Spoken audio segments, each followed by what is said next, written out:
ಝಾಸಿಯ ರಾಣಿ. ಗದ್ದುಗೆ ಎದುರಲು ರಾಜವಂಶಗಳು ಗಡಹುಬ್ಬನು ಗಂಟಿಕ್ಕಿತ್ತು. ಮುತ್ತ ಭಾರತದಲ್ಲೂ ಪುನಃ ಪ್ರಾಯದೆ ಮತ್ತೆ ಹೊಸ ಹುರುಪು ಬಂದಿತ್ತು. ಕಳೆದಿದ್ದ ಸ್ವಾತಂತ್ರ್ಯದ ಬೆಲೆಯನ್ನು ಕಂಡೆಲ್ಲರ ಮನ ಕುದಿದಿತ್ತು. ಅನ್ನಿಗರನು ಹೊರಗಟ್ಟುವ ಕಂಕಣವನಿಬರ ಕೈಯಿಗೂ ಕಟ್ಟಿತ್ತು.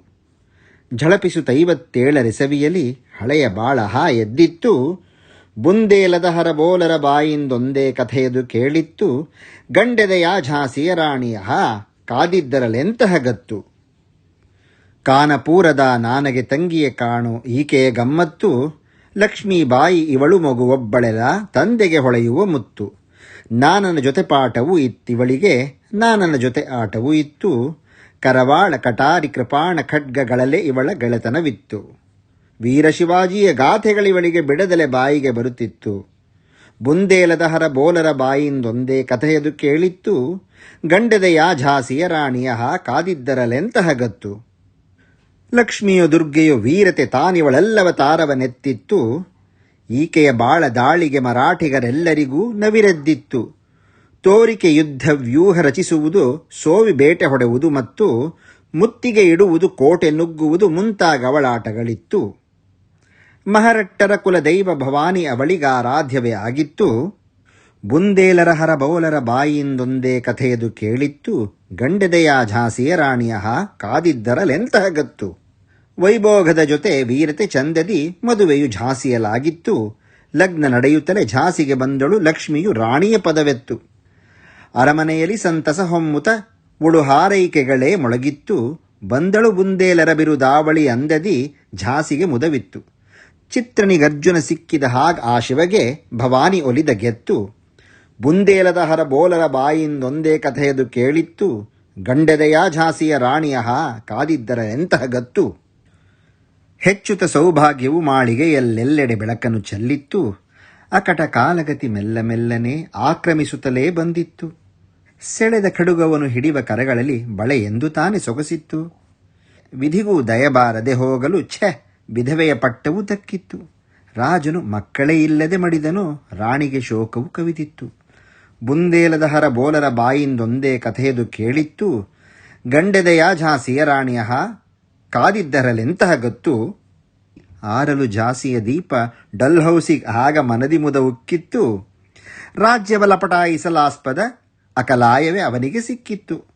ಕೂಡಲೇ ಅವನಟ್ಟಿದ ಪಡೆ ತಮ್ಮಯ್ಯ ಗುಡಿಯನ್ನು ದುರ್ಗದಿ ನಿಲ್ಲಿಸಿತ್ತು. ವಾರಸುದಾರರಿರದ ಕಡೆ ಹಕ್ಕಿಗೆ ವಕ್ಕರಿಸಿತು ಬ್ರಿಟಿಷರ ಕುತ್ತು. ಕಂಬನಿಗರೆಯುತ ರಾಣಿಯು ಝಾಸಿಯ ಕಂಡಳು ಪರತಂತ್ರದಲ್ಲಿತ್ತು. ಬುಂದೇಲದ ಹರಬೋಲರ ಬಾಯಿಂದೊಂದೇ ಕಥೆಯದು ಕೇಳಿತ್ತು. ಗಂಡದೆಯ ಝಾಸಿಯ ರಾಣಿಯ ಕಾದಿದ್ದರಲೆಂತಹ ಗತ್ತು. ವಿನಯವನ ಅನುನಯವೇನನು ಕೇಳದ ವಿಕಟ ಶಾಸಕರದೇ ತೆತ್ತು. ವ್ಯಾಪಾರಿಯ ಸೋಗಲಿ ಭಾರತದಲ್ಲಿ ಬಂದಾಗ ಆಸರೆ ಬೇಡಿತ್ತು. ಡಲ್ಹೌಸಿಯು ಕಾರಿಡುತ್ತಲೇ ಎಲ್ಲ ಧಡಕ್ನೆ ವರಸೆ ಬದಲಾಗಿತ್ತು. ಅರಸನ ಬಾಬರನೆಲ್ಲರನ್ನೂ ಕಾಲಡಿ ಕಸದೊಲು ತುಡಿದಾಗಿತ್ತು. ರಾಣಿಯು ದಾಸಿಯ ಹಳು ದಾಸಿಯು ಮಹಾರಾಣಿಯೂ ಆಗಿಯೇ ಆಗಿತ್ತು. ಬುಂದೇಲದ ಹರಬೋಲರ ಬಾಯಿಂದೊಂದೇ ಕಥೆಯದು ಕೇಳಿತ್ತು. ಗಂಡೆದೆಯ ಝಾಸಿಯ ರಾಣಿಯ ಕಾದಿದ್ದರಲೆಂತಹ ಗತ್ತು. ರಾಜ್ಯ ನಗರಿ ದೆಹಲಿಯು ಮಾತಾಡುತ್ತ ಲಖನವು ಕೂಡ ಬಿದ್ದಿತ್ತು. ಕೈದೀರಲು ಪೇಶವನು ವಿಠೂರಲಿ ಘಳಿಲನೆ ನಾಗಪುರವು ತುತ್ತು. ಉದಯಪುರ ಸತಾರೆಯು ತಂಜಾವೂರುರುಳಿ ಕನ್ನಡವೂ ಸಡಿಲಿತ್ತು. ಬ್ರಹ್ಮಸಿಂಧು ಪಂಜಾಬಿನ ವಿಷಯವ ನಮ್ಮ ಹೇಳಲೇನುಳಿದಿತ್ತು. ಬಂಗಾಳವು ಮದರಾಸಾದಿಗಳ ಪಾಡಿನ ಕಥೆ ಅದೇ ಆಗಿತ್ತು. ಬುಂದೇಲದ ಹರಬೋಲರ ಬಾಯಿಂದೊಂದೇ ಕಥೆಯದು ಕೇಳಿತ್ತು. ಗಂಡೆದೆಯ ಝಾಸಿಯ ರಾಣಿಯ ಕಾದಿದ್ದರಲೆಂತಹ ಗತ್ತು. ರಾಣಿ ವಾಸದಿ ರಾಣಿಯರಳಲು ಎಲ ಬೇಗಂ ಇರಬೇಸತ್ತು. ಅವರ ಒಡವೆ ವಸ್ತ್ರವು ಕಲಕತ್ತೆಯ ಅಂಗಡಿಯಲ್ಲಿ ವಿಕ್ರಯಕ್ಕಿತ್ತು. ಆಂಗ್ಲರ ಪತ್ರಿಕೆಯಲ್ಲಿ ಏಲದ ಬಗೆಗಾ ಪ್ರಕಟವಾಗಿ ಬರುತ್ತಿತ್ತು. ನಾಗಪುರದ ನಾಗರ ಕೊಳ್ಳಿರಿ ಲಖನವನವ ಲಾಖನು ಎನ್ನುತ್ತಿತ್ತು. ಪರದೆಯ ಮರೆಯಿರಬೇಕೆಹ ಗೌರವ ಪರದೇಶಿಯರೆಡೆ ನಲುಗಿತ್ತು. ಬುಂದೇಲದ ಹರಬೋಲರ ಬಾಯಿಂದೊಂದೇ ಕಥೆಯದು ಕೇಳಿತ್ತು. ಗಂಡೆದೆಯ ಝಾಸಿಯ ರಾಣಿಯ ಕಾದಿದ್ದರಲೆಂತಹ ಗತ್ತು.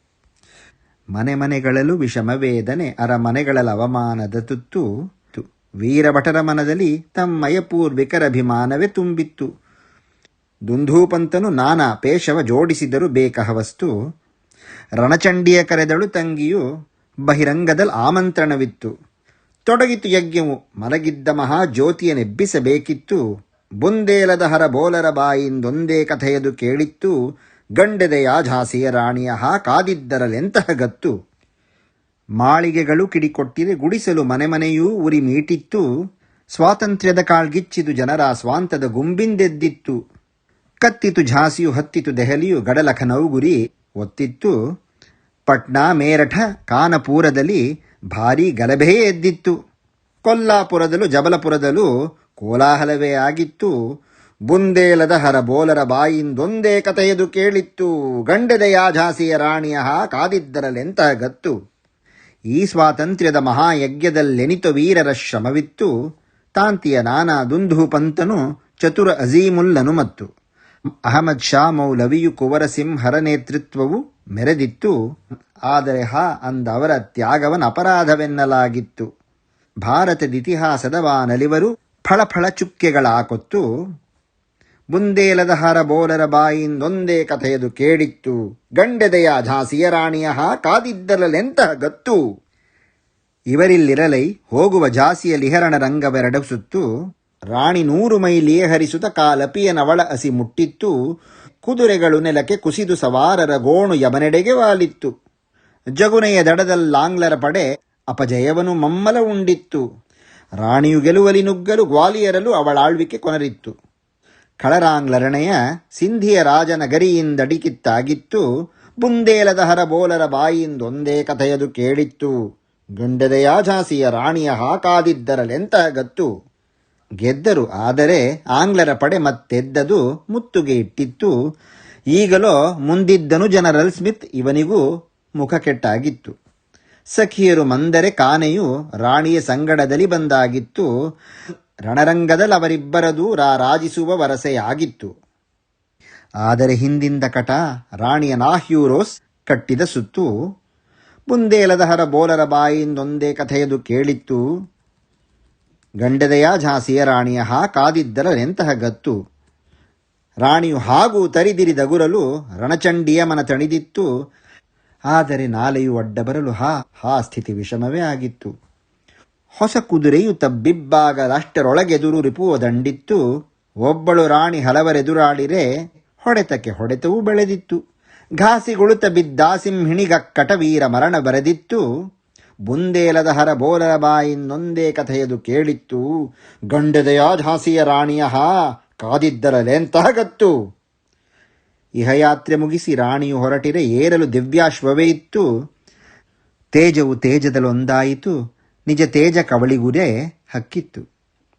ಮನುಷ್ಯೆಲ್ಲ ಅವಳ ಅವತಾರಿಯ ಸೈ, ವಯಸ್ಸವಳಿಗೆ ಬರೀ 30. ಬಂದಳು ನಮ್ಮನ್ನುಜ್ಜೀವಿಸಲ, ಸ್ವಾತಂತ್ರ್ಯವೇ ಪರಿಜನು ಪೆತ್ತು. ಬಾಟವ ತೋರಿಸಿ ಹೋದಳು, ಬೇಕಹ ಪಾಠವೆಮಗೆ ಕಲಿಸುತ್ತ ಗೆತ್ತು. ಬುಂದೇಲರ ಹರ ಬೋಲರ ಬಾಯಿಂದೊಂದೇ ಕಥೆಯದು ಕೇಳಿತ್ತು. ಗಂಡೆದೆಯ ಝಾಸಿಯ ರಾಣಿಯ ಕಾದಿದ್ದರಲೆಂತಹ ಗತ್ತು. ಬರುವೆಯ ರಾಣಿ, ಮರೆಯರು ನಿನ್ನನು ಭಾರತದ ಜನರೊಪ್ಪೊತ್ತು. ನಿನ್ನೀ ತ್ಯಾಗದೆ ಚಿಮ್ಮುತ ಹರಿಯುವುದು ನಿರತ ಸ್ವಾತಂತ್ರ್ಯದ ಸತ್ತು. ಇತಿಹಾಸದ ಬಾಯಿ ಕಟ್ಟಲಿ ನೇಣಿಂದಿರುಕು ತಿರಲಿ ಸತ್ಯದ ಕತ್ತು. ಜಯಗೊಳ್ಳಲಿ ಮದ ಮತ್ತರೆ ಆಗಲಿ ಝಾಸಿಯೇ ತಾ ಗುಂಡಿಗೆ ತುತ್ತು. ನೀನೇ ನಿನ್ನ ಸ್ಮಾರಕವೆಂದಿಗೂ ನೀನೆ ಕಣ ಅಳಿಸದ ಗುತ್ತು. ಬುಂದೇಲದ ಹರ ಬೋಲರ ಬಾಯಿಂದೊಂದೇ ಕಥೆಯದು ಕೇಳಿತ್ತು. ಗಂಡೆದೆಯ ಝಾಸಿಯ ರಾಣಿಯ ಕಾದಿದ್ದರಲೆಂತಹ ಗತ್ತು. ಬುಂದೇಲದ ಹರ ಬೋಲರ ಬಾಯಿಂದೊಂದೇ ಕಥೆಯದು ಕೇಳಿತ್ತು. ಗಂಡೆದೆಯ ಝಾಸಿಯ ರಾಣಿಯ ಕಾದಿದ್ದರಲೆಂತಹ ಗತ್ತು. ಗಂಡೆದೆಯ ಝಾಸಿಯ ರಾಣಿಯ ಕಾದಿದ್ದರಲೆಂತಹ ಗತ್ತು. ಕಾದಿದ್ದರಲೆಂತಹ ಗತ್ತು.